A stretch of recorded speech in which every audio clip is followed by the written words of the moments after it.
What's up, everyone? It's your boy Scott. Welcome to the Scott Reports. Today I'm bringing you an anime review of Rage of Bahamut, Episode 9, Virgin Soul. Man, Nina is really oblivious to the situation that she's in right now. She's in this prison. Everybody's getting treated like slaves, forced to do manual labor, and she's just walking around carrying, doing all the work for everybody. Like, hey, this isn't too bad. I mean, I wish they would feed me a little bit more, but hey, I don't see what the problem is. It's like, really, I mean... She's happy it's her 17th birthday, but come on, you are in jail, sister. What is wrong with you? And Nina, as a character, she just has that ability to bring everyone up around her, bring a smile to everyone's face, and just make everyone feel better. And we see that with Jean d'Arc, as yeah, she sees Nina and she feels a little bit better about the situation she's in, but it's more along the lines of she's seen the strength that Nina has, and she can definitely use that to escape, and especially to escape to see Mugaro again, who, thank God, we finally get confirmed is a boy. I mean, what the hell are you talking about, Nina? I got why I think this is the reason why she thinks it's a girl, or maybe why it appears to be a girl to her in a second. I'll get to that, but more importantly, the thing that we are most excited about this episode is to finally see Fatheful again. Oh man. And right off of the bat, when he's talking to Kaiser, he accuses Kaiser of the same thing that I said last week. He's like, so what are you in jail for? Did you grab a girl's ass or something?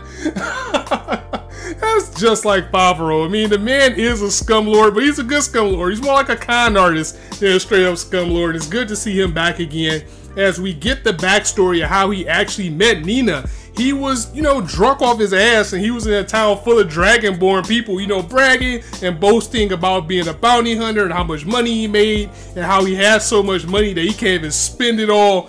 And Nina overheard this when she was a little girl, because this was a couple years ago, and decides to approach him while he was sleeping. Was like, hey, train me to be a bounty hunter because you can get a lot of money. You said you got more money than you can handle, right?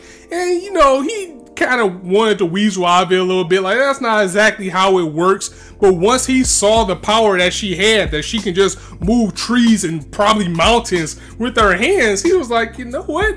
Maybe I should train her. And one part that was really funny is when he actually finds out what Nina is capable of, because he was like taking a bath, he was in the hot springs or whatever, and she just jumps in stark naked.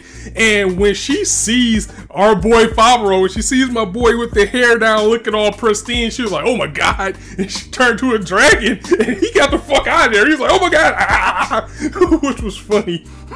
But he saw she turned back, and then from there he decided to continue with training her and left her with a little bit of words of wisdom before he went. He said, as a bounty hunter, you know, you should never think about your bounty. You should just do your job and keep going, basically.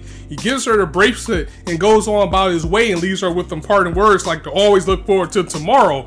But I don't know, guys. I mean, feel free to correct me about this, but I feel like it's a little bit more to that scene than what we're giving off, or what was you insinuated, because I kind of think that maybe Fatheful was sent to actually capture Nina or something. I mean, I kind of feel like it wasn't just a coincidence that he was at this town and he met her and he gave her the bounty hunter bracelet and sent her on her way, told her where to go to find Bacchus and everything, because Fatheful's in jail and it was very vague about why he's there. You know, he told Kaiser that he was just drunk, and then, you know, the Onyx Knights actually came and took him to prison on on Cherios' orders, but Cherios knows more than what he's shown on screen, so I'm pretty sure Cherios knew who he was, and as soon as he got wind of who Fatheful was, he decided to lock him up, or he was actually sent to probably get somebody from that dragon area, bring them back.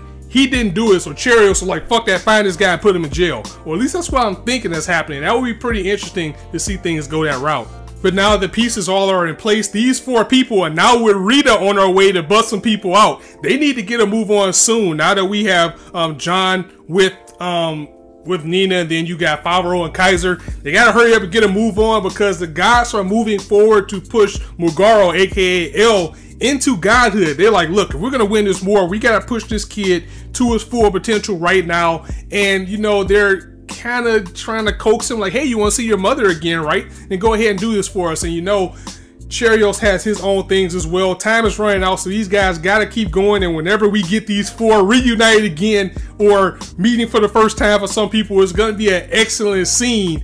And whatever plan that John has to escape this prison, it's not going to go well because we know Nina is somehow going to make it louder than it has to be. And it's just going to be a riot from there. And going back to Nina and her heart and everything about that, it's kind of like, I know she's not going to leave everyone in this prison because she's seen that everybody gave her like this inspiration. They were clapping when she said that she was going to escape. So at the very least, I think she's going to try to break the girls out. And then whatever happens with Rita, with her getting out Favreau and Kaiser, that's going to get the guys out. Then it's going to be just a big riot of everybody escaping. But back to what I mentioned at the top of the video, when Gene was basically talking to Nina and she found out that she knew everybody that he knew, like, you know, Favreau, you know, Kaiser, you know, Megaro, you know, this kid, she got more interested and she wanted to escape because of that. So in her visions or her memories of Megaro had blonde hair, and now you see he has black hair,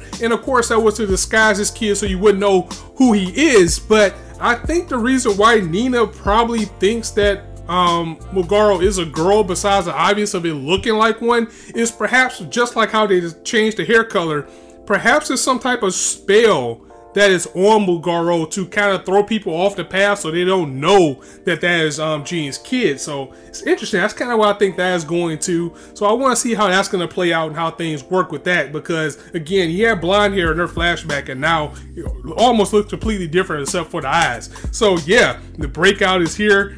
It's time to get down, and I cannot wait to next episode because Rage of Bahamut always leaves you nothing short of entertained, and this episode was no exception. So let me know what you thought of the episode in the comments below. Let me know some of your predictions as well. Like, what do you think is going on with Megaro? Like, is it a reason that only Nina thinks it's a girl besides her just being a nitwit? Or is it some type of reason that's bigger than that? Also, let me know how you think this breakout is going to go. I know she has a plan, but you know things aren't just going to go that well. And also, what do you think is the real reason that Favreau was locked up? I mean, I'm pretty sure it's more than just a drunken night. Again, me personally, I think he was sent by Cheerios to retrieve somebody from that Dragon Nation, and he didn't get him back. So I'm going to go ahead and get up out of here, guys. Thanks for joining me once again. If you liked the video, go ahead and drop it a like. And if you want to hear more, go ahead and hit that subscribe button, as there's not a shortage of content you indulge on this channel. As I always say, you guys be anywhere on YouTube right now, but you chose to listen to me. I really appreciate that, so thanks for stopping by. On that note, it's your boy Scott signing out. See you soon.